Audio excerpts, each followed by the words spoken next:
Once upon a time, information was scarce. So we made decisions based on the advice of experts, using them as North Stars for insights. Now, thanks to the internet, we can ourselves try and find our own answers to questions that plague us and find information to make informed decisions. But instead of finding clear answers, we often find noise. We're living in a world where we have too much information. And because of that, we're even more susceptible to great story. It's what helps us decide what to believe in. Stories are important because they're meaningful. And they're meaningful because they're memorable, impactful, and they personally connect. What's up? Osiris here, stuck in the middle. When someone is communicating to you, whether it's at work, home, play, if you're watching the news, anywhere, including myself, there's one question you need to ask yourself. Who are they trying to empower? My son was watching TV and he saw a trailer for a movie. I believe it was that Falcon and the Winter Soldier Marvel movie upcoming. And he said, Daddy, that's make-believe. So he's just trying to figure out, hey, that's like a make-believe story. What's real, what's not real. And he's like, Daddy, that's make-believe. That's a story. And I'm like, yeah, so you know what, son? You're right. That is make-believe. That is a story. Adults are no different than children. We love a good story. Everything in life is about narratives. What's happening in our world today is just a series of narratives. Because we only find out what's happening through that TV, through the phone. When I watch the news, I watch one station and it's raining. I watch another station at the same time and it's sunny. Your coverage is so slanted, it's got to stop. You guys have to stop and start reporting more like PBS does rather than a TV news show that doesn't have any journalistic integrity at all. I'm tired of the biased media on both sides, left and right. What this country wants, what this country needs, is this country to come together, to take the left and the right and find a middle ground and start responsibly being our public officials, our elected officials. And one of the reasons why they do it is because of the media. Because the media wants to tell their narrative rather than just telling it like it is. Through the mainstream media is how most people find out what's happening.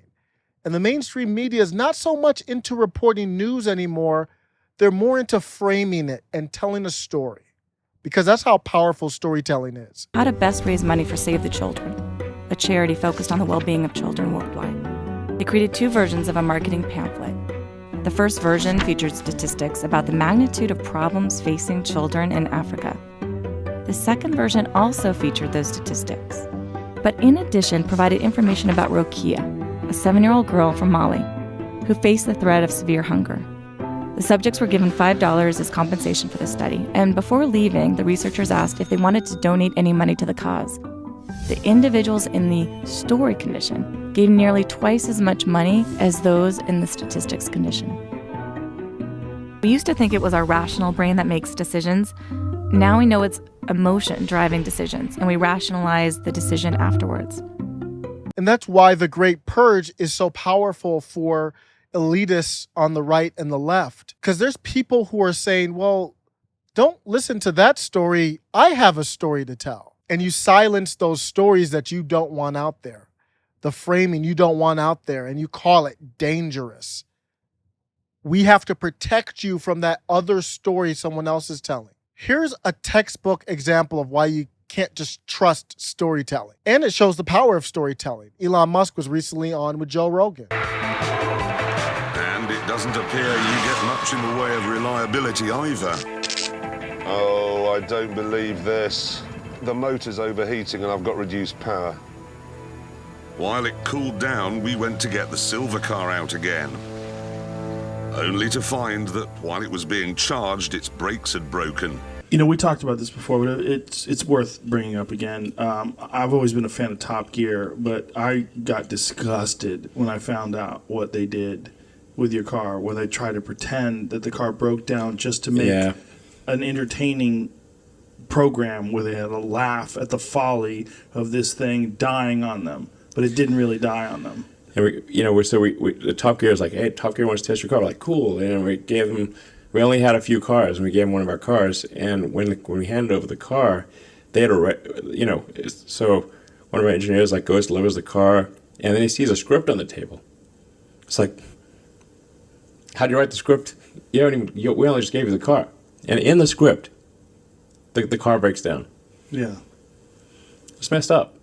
Yeah. It was crazy. It was crazy. They were more into how interesting their story was than to give you factual information about the car. They couldn't be funny without giving you a funny scenario or awkward scenario in the script that was pre-scripted. Let's keep the topic on Elon Musk. And Elon Musk says a lot of things, and he's a controversial figure. And I look at him and I wonder, I'm like, who is he trying to empower? Is he trying to empower politicians? Is he trying to empower himself? Which is obviously true, as he's worth so much money. But is he empowering me as well? And my answer to that is clearly yes. Listen to Elon Musk talk about the government. Government agencies suck at most things. You know? Yeah. What's it's the best a good government agency? Like what government agency does the best job of oversight? No, I think generally, okay. I mean, I think the right way to think about government is a corporation in the limit. Like there's some people we're against corporations, but we're for government. I'm like, government's just the biggest corporation. What are you talking about? It's a corporation with a monopoly. It's the biggest corporation and has a monopoly. That's government. So, but you get to pick who runs it every sorta. 4 years. You have more influence on who's CEO of General Electric than you have on who's president. Really? Sure. How so? Well, I mean, you're going to have, how many voters are there? Like 150 million? I don't know. And maybe 100 million who actually vote. So you have 100 millionth of a vote. And if you're not in a swing state, it doesn't matter. So if you live in California, it's going Democratic. In California, in any given state, there's got to be above a 0% chance that the other party wins.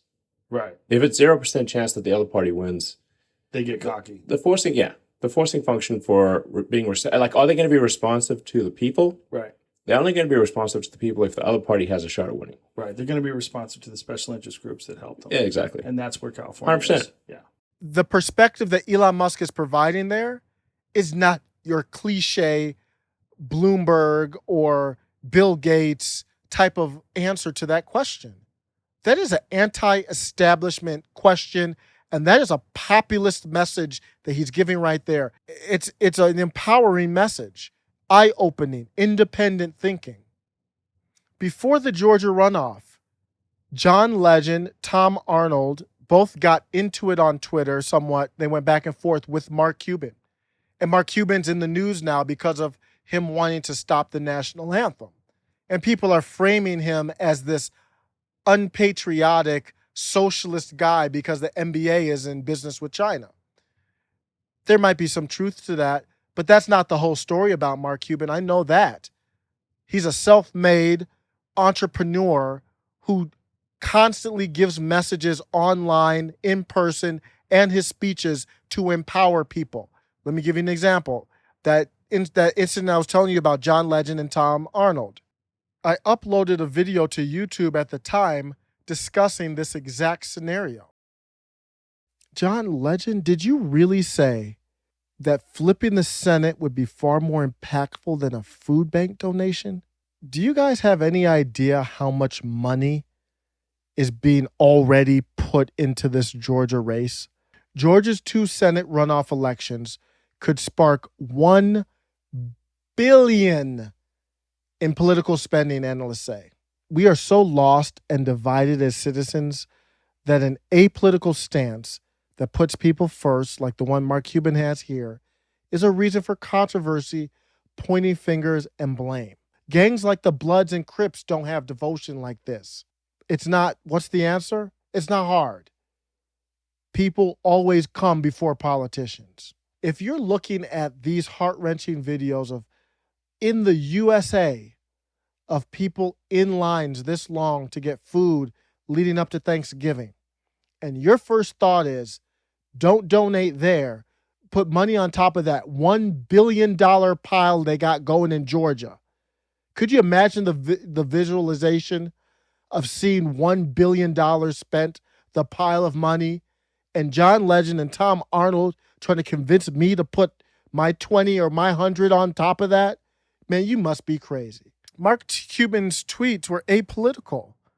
He's just saying if you were going to donate to one of these cultish political parties, reconsider and help your fellow person, man or woman, directly. That's empowering. See, John Legend and Tom Arnold are looking to empower the political party. Now, to be fair to them, they believe if they empower a political party, then that political party will empower people. I think that's ridiculous and nonsensical. Mark Cuban is just going direct person to person, bypassing the political parties. Much more empowering. But the perspective is all up to you. If you feel like John Legend is more empowering because of the path he took, then great. That's the person that you listen to and you respect. But that's the question you need to ask. Who are they empowering? And is that who I want to be empowered? I'm going to do one last example. Young Ripper 59. I'm a big fan of Eric July on YouTube. Great YouTuber. This one's going to be about censorship. Listen to Eric July describe a scenario where he got a video taken down. Medical misinformation, that was the claim, even though I'm getting my information directly from the experts that they tell me to listen to. I bet.